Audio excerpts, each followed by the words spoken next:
What's cracking, people? It's your man, Cousin T, aka the Alpha Wingman, representing high-level technicians operating globally and beyond. So listen, the other day I was listening to a podcast or watching a video by content creator Mr. Locario. I'm going to leave the link in the description. And Locario, he does the Lord's work in terms of, fielding questions from guys who really just don't have that connection or haven't necessarily made the connection between being attractive to a woman as opposed to being arousing or having the ability to arouse a woman.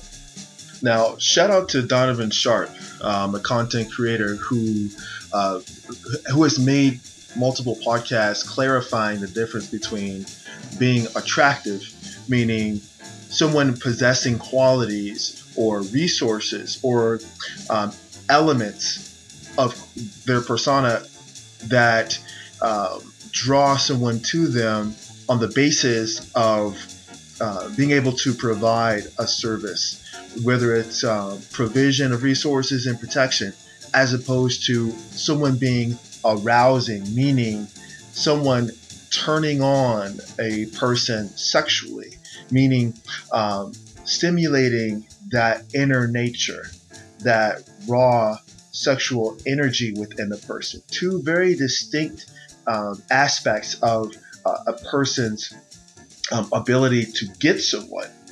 And the reason why it's important to distinguish between those two is the results that come from someone approaching you based on whether or not they're attracted to what you can do for them or aroused by what you do to them.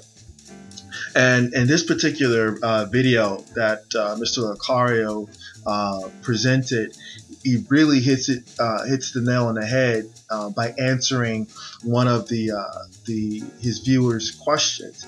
Now, it's understandable that a certain segment of men are content with just being able to sniff pussy, let alone having the opportunity to provide a woman with resources such as money and status and a roof over her head, clothes on her back, that he has in exchange for access to her body.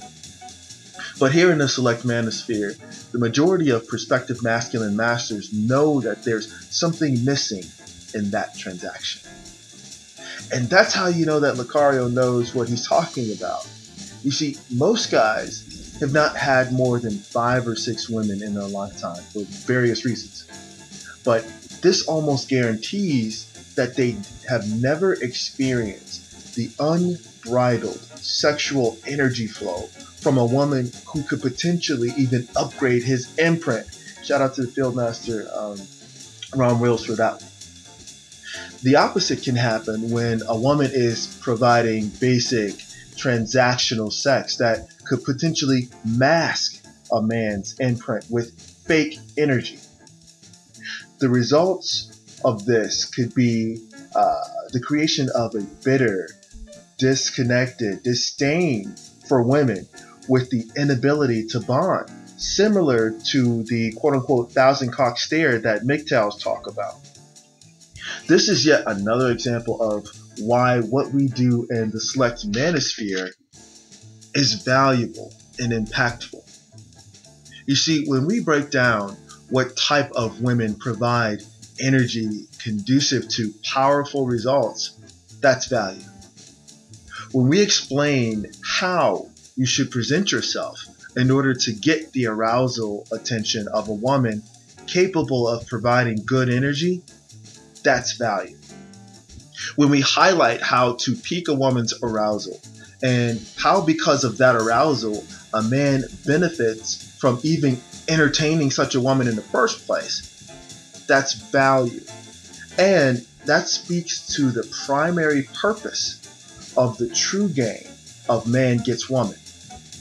And it all comes down to managing energy and bringing out the best energy from a given woman in a given scenario. You see, that's what's missing from that transaction that I mentioned earlier on in this podcast. You see, the exchange of energy is a transaction. And as we evolve and as we start to understand what this is all about, get that master perspective of things, all it is balancing equations.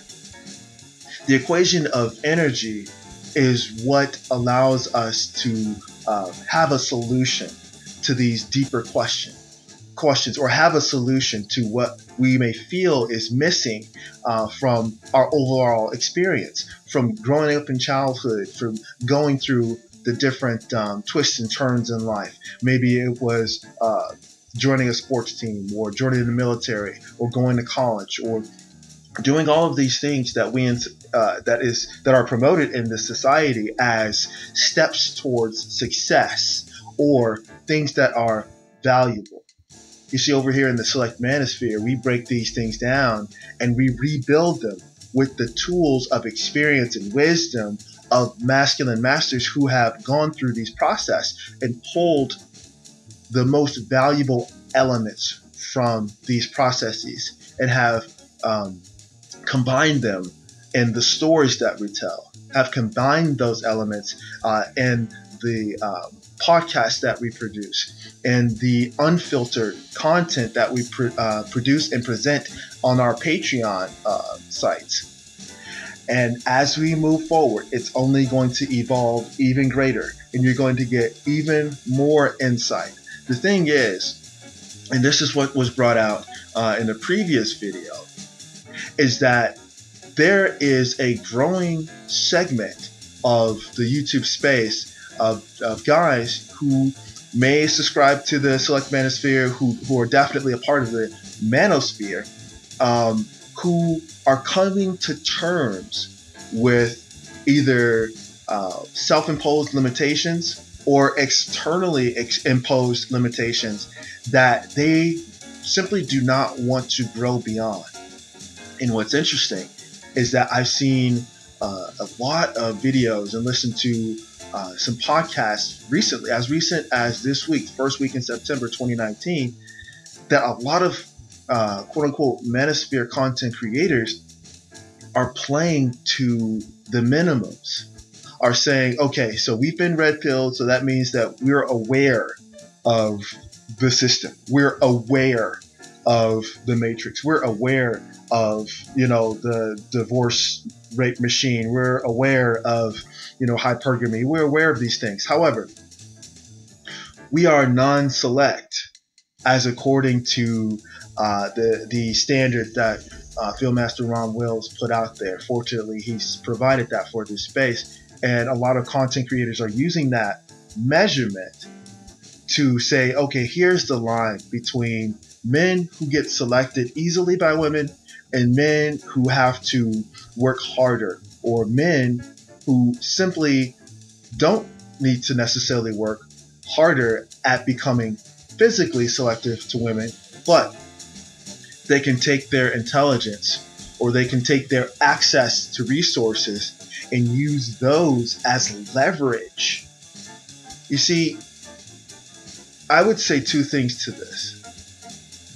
I can appreciate a quote-unquote self-described non-select man coming to terms with who he truly is. That's the first step towards further self-awareness and development. However, when you choose to remain in that space and not grow beyond the quote-unquote non-select status, that limits your arc of development. That limits your arc of evolution. That limits what you're able to express and explore and to demonstrate. And it limits the quality of the interaction between you and a potential feminine companion.